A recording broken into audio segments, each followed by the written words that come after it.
Hola Altubers, hoy vamos a volver a hablar de Michael Connelly porque acaba de aparecer su último libro, este que tenemos aquí, que se titula El camino de la resurrección.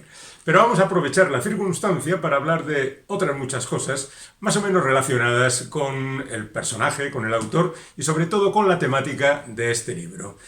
Tenemos por ahí un vídeo anterior que para los novatos recomendamos revisar porque ahí hay una cronología de todas las novelas de Michael Connelly, haciendo hincapié en los diferentes protagonistas de cada una de ellas, las interrelaciones entre ellos y también las relaciones que puede haber entre una novela y la otra. Pero claro, todo esto terminó cuando hablábamos justamente de este libro, Fuego Nocturno.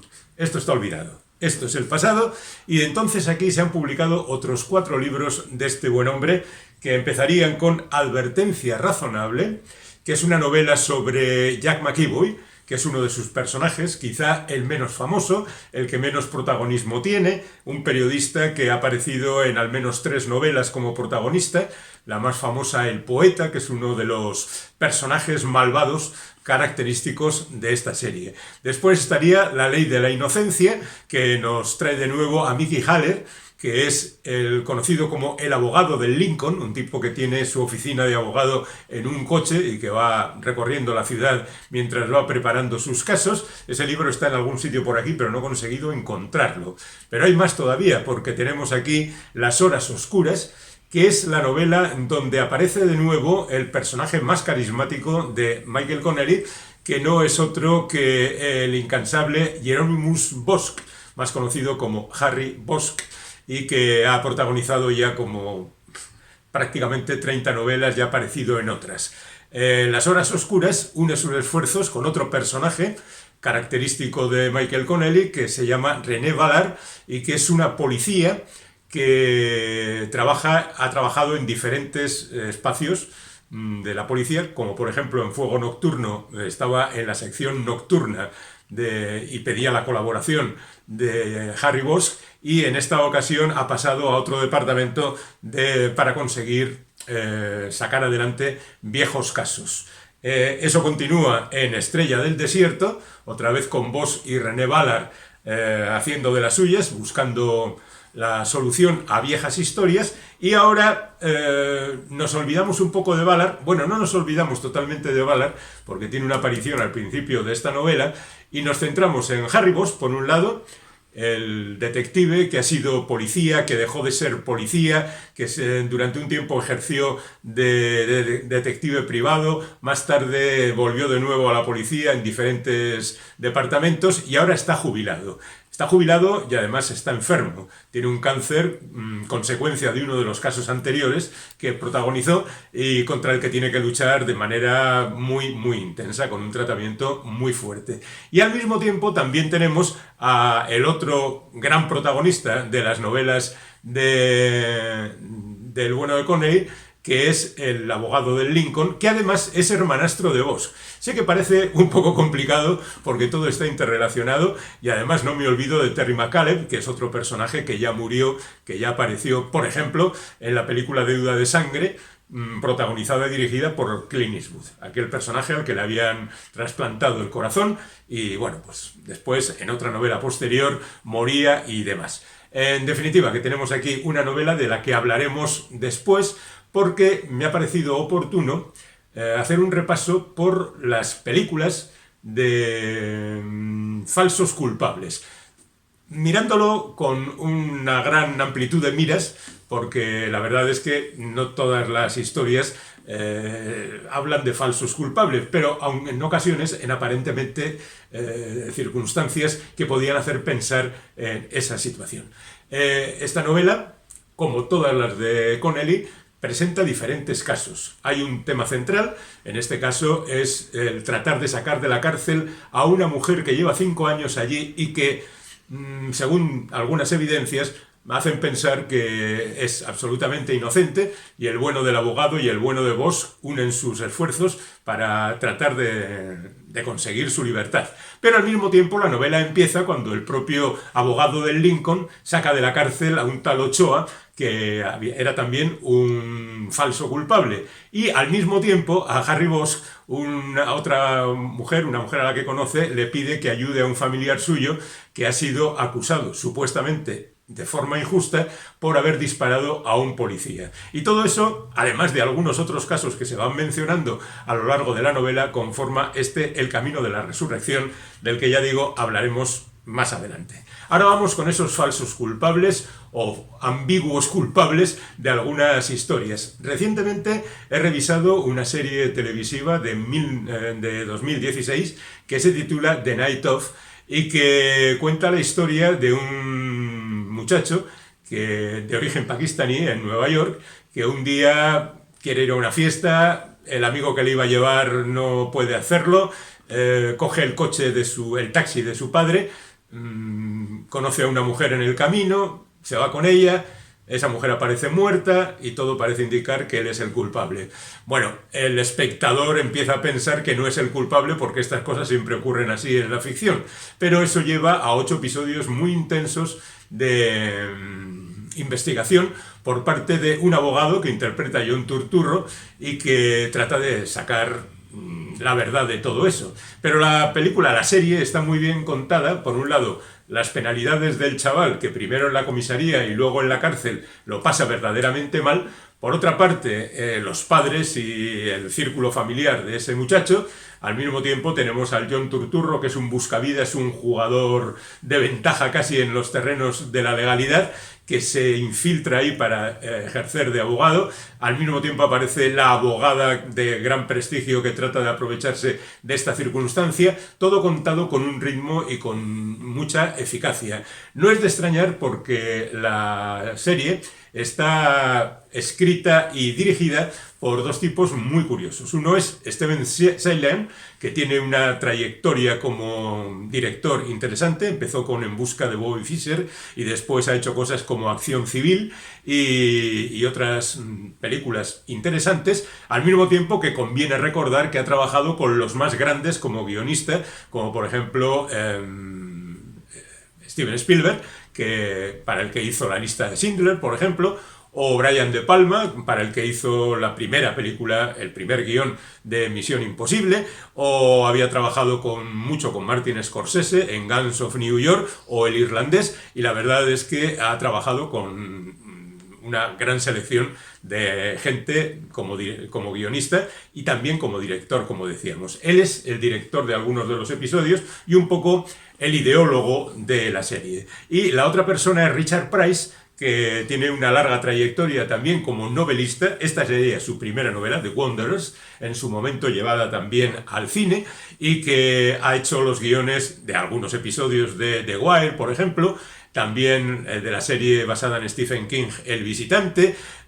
Adaptó su propia novela Clockers, que es muy famosa y que también en televisión funcionó muy bien, y la verdad es que ahora mismo está trabajando en la adaptación de otra de sus novelas, The Whites, que como siempre tratan de entrar en lo más profundo de la sociedad y tratar de descubrir qué es lo que se mueve en esos territorios. Siempre en el borde de la legalidad, siempre explicando, no justificando, pero explicando cuáles son las circunstancias que llevan a las personas a delinquir. Un poco lo que decía Raymond Chandler sobre Dashiell Hammett, ¿no?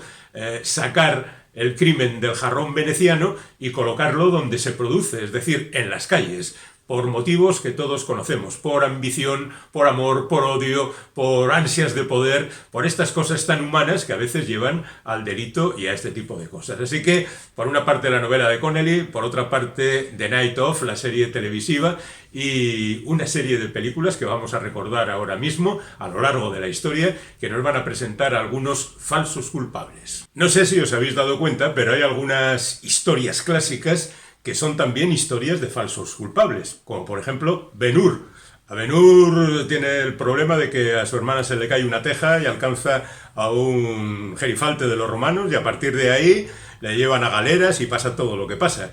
Otro clásico sería El Conde de Montecristo, que acaba en el Peñón de If, en aquella prisión, y conoce a la Faria y consigue escaparse y luego vuelve para vengarse, falsos culpables.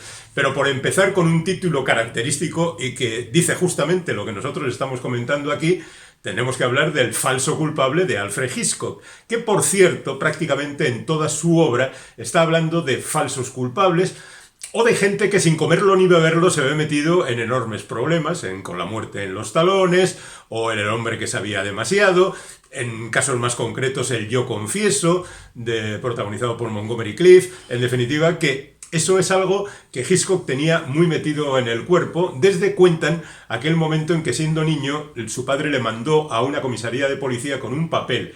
En el papel decía al oficial que le recibió que lo encerrara en una celda durante un tiempo. Y el chaval, sin comerlo ni beberlo, se vio metido en aquel jaleo hasta que su padre apareció para darle una lección moral de cómo podía ser la vida, incluso de manera absolutamente loca y sin comerlo ni beberlo, ya decimos. Entonces, bueno, por eso se quedó muy dentro de este hombre, y hubo un momento en que conoció la auténtica historia de un falso culpable que fue acusado de haber perpetrado un atraco y que después se demostró que era inocente.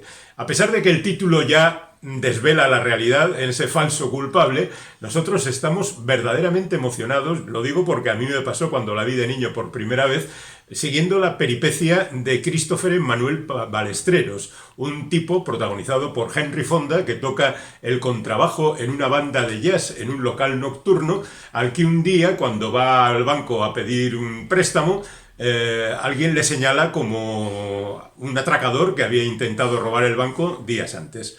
Bueno, a partir de entonces se desata un auténtico infierno en la búsqueda de la inocencia de este hombre, porque el espectador intuye, si no sabe claramente, que es, por supuesto, un falso culpable, un inocente que ha caído en las garras de esa conspiración.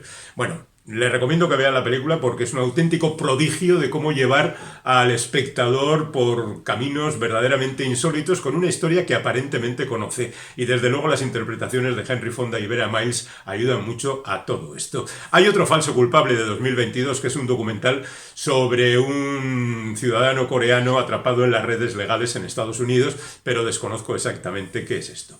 Antes de que Hitchcock hiciera esta película, en el año 36, Fritz Lang, que era un cineasta alemán, el tipo que hizo Metrópolis en Alemania, que había huido del Tercer Reich, comenzó su carrera en Estados Unidos dirigiendo otra película de falso culpable. Se tituló Furia y contaba la historia de un personaje que pasaba por un pueblo y que es acusado del secuestro de una niña. El personaje estaba interpretado por Spencer Tracy, acababa en la cárcel, había una especie de motín, había un linchamiento, la cárcel se incendia y todos dan por seguro que el acusado ha muerto en esa circunstancia. Pero no es cierto, el acusado ha conseguido escapar y ese falso culpable, que aquí también sabemos que es un falso culpable, trata de vengarse haciéndose pasar por muerto y que los culpables del incendio y de esa tropelía acaben juzgados y, a ser posibles, condenados. No contar el final. Otro clásico de este tipo de historias es Testigo de cargo, que, aunque igual no encajaría exactamente en nuestra definición, tiene que ser mencionado porque es una de esas historias verdaderamente apasionantes. Hay varias versiones de la obra de teatro de Agatha Christie, pero la mejor sin duda es la de Billy Wilder del año 57, en la que Charles Lawton interpreta a ese abogado verdaderamente brillante y fascinante que está perseguido permanentemente por su enfermera para que se cuide un poco más, pero él no hace caso a todo lo que le dicen. Y bueno, pues la resolución del caso tiene su encanto y la verdad es que uno no puede creerse que ese acusado, ese guapísimo Tyrone Power, sea el culpable del asesinato de esa viejecita que dicen que ha cometido. Otro clásico, Matar a un ruiseñor, en la que interesa más que lo puramente policial y quién es el culpable, el tratamiento de la sociedad del momento. La película se hizo en el año 61, pero se remonta a la década de los 30 en el profundo sur estadounidense, cuando Atticus Finch, un abogado interpretado por Gregory Peck, decide defender a un hombre de color que ha sido acusado de la violación de una mujer blanca. Y claro, casi todo el pueblo se enfrenta a él y le insultan y le vituperan. Pero la historia está contada a través de la hija de Atticus Finch, que es Scout, una niña que tiene como una visión muy adulta de la situación y de la sociedad y que nos da unas cuantas lecciones. Hay por esa época también algunas otras películas interesantes, como por ejemplo En un lugar solitario, que protagoniza Humphrey Bogart a las órdenes de Nicholas Ray, donde un guionista es acusado de haber matado a una mujer y al final no, a media película, sale considerado inocente, pero hay unas otras situaciones con una vecina, Gloria Graham, que hacen pensar que verdaderamente es el culpable. Es curioso porque tanto Nicholas Ray como Humphrey Bogart venían de hacer una película llamada Cualquier puerta, en la que claramente el acusado, John Derek, es culpable, porque se ve desde el principio de la película. Parece que se movían bien en estos territorios. La gran película histórica sobre falsos culpables sería Sacco y Vanzetti, que en el año 71 realizó Giuliano Montaldo. Esta es la historia de dos anarquistas italianos en los Estados Unidos en la década de los 20, que fueron acusados de diferentes delitos y que acabaron ejecutados en un juicio verdaderamente tramposo y que años más tarde fueron rehabilitados pero llegó tarde la situación porque ellos ya habían sido ejecutados anteriormente. Es una película de gran potencia emocional donde, por ejemplo, la figura del fiscal interpretado por Cyril Cusack es verdaderamente insultable. Hace algunas declaraciones que ahora mismo serían como muy rompedoras e insultantes, ¿no? Como cuando dice aquello de van ustedes a considerar la palabra de dos italianos más importante que la de un noble ciudadano estadounidense. Bueno, pues la sala se venía abajo con los insultos a este personaje. Y ya que estamos en el territorio de las historias verdaderas, digamos que uno de los casos más importantes también de la historia sería el de Dreyfus. El caso Dreyfus, que fue llevado ya al cine en el año 30 y después ha conocido diferentes versiones. Dreyfus era un oficial del ejército francés que fue acusado de traición. Y a pesar de todas las evidencias fue condenado a pasar sus días en la Isla del Diablo. Y la verdad es que fue uno de los casos más sonados porque incluso intelectuales como Émile Zola intervinieron en él. Es famoso el artículo Yo acuso, que ha dado después título a alguna de sus películas sobre el tema, en la que dejaba clara la inocencia del tal Dreyfus y acusaba al tribunal de haberle condenado simplemente por el hecho de ser judío.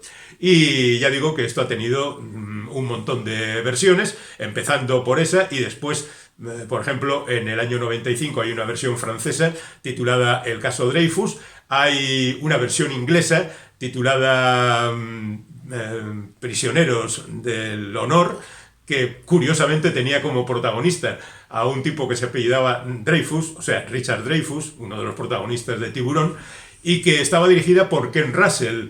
Y aunque Richard Dreyfus no hace el papel de Dreyfus, sino el de Picard, que es el del tipo que trató de sacar adelante la inocencia de este hombre. Yo diría que la más importante de las recientes sería El oficial y el espía, que realizó Roman Polanski, y donde Jean Dujardin interpretaba a Picard y que luchaba verdaderamente con esfuerzo para sacar adelante la inocencia de Dreyfus, que por cierto en su momento fue rehabilitado también, pero después de pasarlas verdaderamente mal.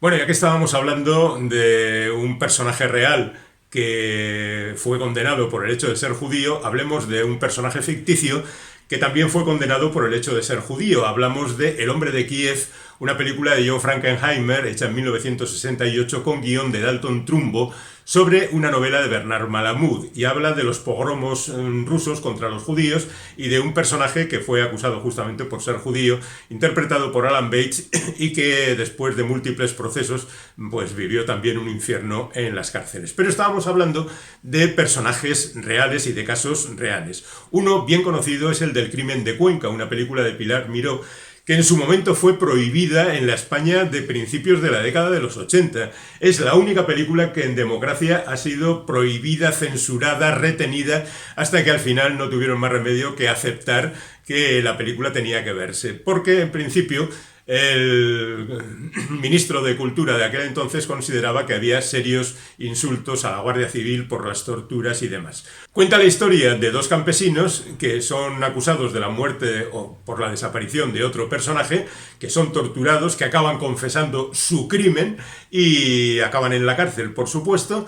Y años más tarde, de repente, el cura de un pueblo más o menos cercano pide una partida de bautismo del individuo porque va a casarse. El tipo vivía no demasiado lejos durante tantos años y al parecer no se enteró de nada de lo que estaba ocurriendo. Bueno, la película fue retenida durante año y medio, pero al final la película pudo ser vista. Otro caso bien conocido es el de En el nombre del padre, con la historia de Jerry Conlon, que él mismo escribió en un libro después de pasar una larga temporada en la cárcel. Forma parte de Los Cuatro de Guildford, 4 irlandeses acusados de haber puesto una bomba en un pub de Inglaterra con la muerte de 4 soldados y un civil. Fue encarcelado, su padre también acabó encarcelado, incluso murió en la cárcel, y al final una abogada consiguió que se revisara el caso y se salió a la luz que evidentemente eran inocentes. Bueno, fue una película muy famosa que lanzó definitivamente la fama a Daniel Day-Lewis. Otro caso también real es el de Huracán Carter, un boxeador que fue acusado injustamente.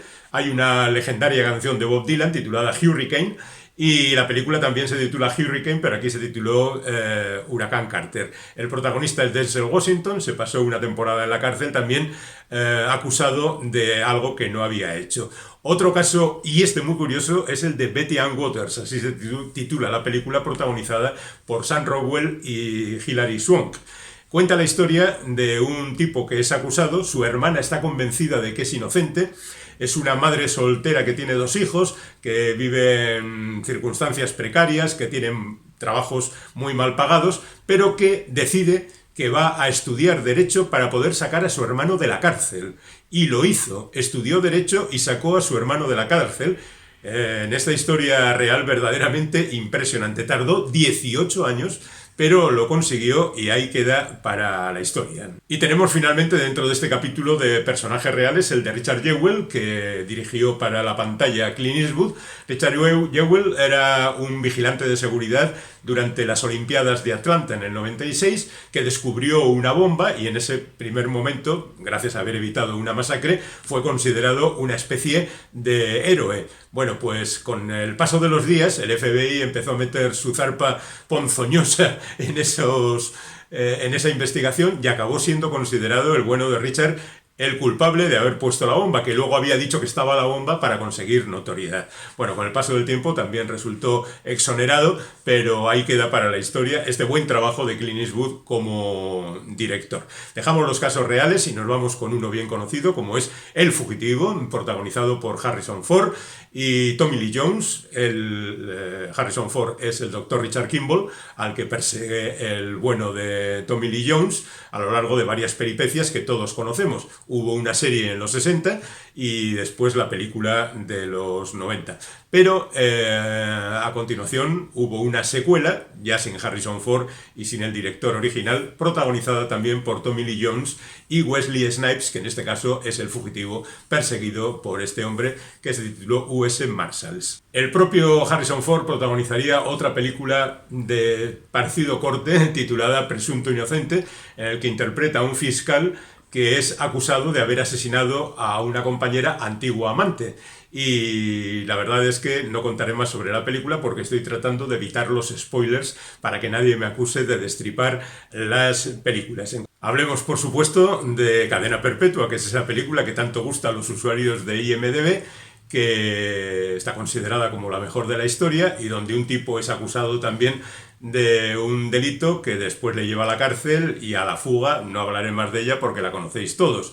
Tenemos Cruzando el Límite, que es una película francesa cuyo título original es Pugel, por ella, que cuenta la historia de una mujer que es injustamente acusada, o por lo menos eso cree su marido, que trata de rescatarla como sea y bueno, la verdad es que los planes son verdaderamente muy espectaculares. Hay una versión estadounidense, que es sin duda alguna más famosa, que son Los próximos 3 días, protagonizada por Russell Crowe, donde la cosa se lleva todavía más al extremo y se viene contando las hazañas de este hombre haciendo lo que sea con tal de librar a su esposa de la cárcel. Y la verdad es que es una sucesión de hechos asombrosos y casi fantásticos. Bueno, además de todo esto tenemos Causa Justa, aquella película en la que Sean Connery se entromete en la investigación de un asesino, de unos asesinatos, básicamente para que Lawrence Fishburne y Ed Harris hagan su propia actuación para que guste mucho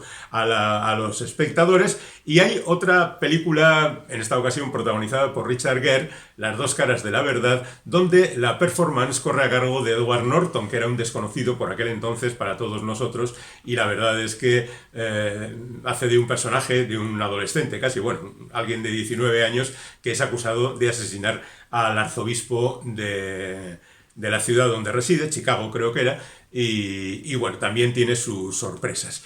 Teníamos más casos, como por ejemplo La caza o las historias de William Wyler sobre esos tres, que era también una acusación que una niña pone a rodar por la ciudad y conlleva verdaderos desastres. Pero quiero terminar ya hablando de El camino de la resurrección, que es una de las mejores novelas que he leído últimamente de Michael Connelly, porque es verdad que trabaja tanto este hombre que a veces tenemos la sensación de que funciona con el piloto automático, pero no es cierto, porque este es un autor que mide las consecuencias de lo que va escribiendo y sabe buscar siempre el derrotero que le permita trabajar más a favor del lector, sorprendiéndole, dándole las vueltas. En esta novela, por ejemplo, hace un auténtico derroche de conocimientos legales, porque el juicio es verdaderamente complicado y la verdad es que creo que ahora mismo me gustan más las novelas del abogado del Lincoln que las protagonizadas por Harry Bosch.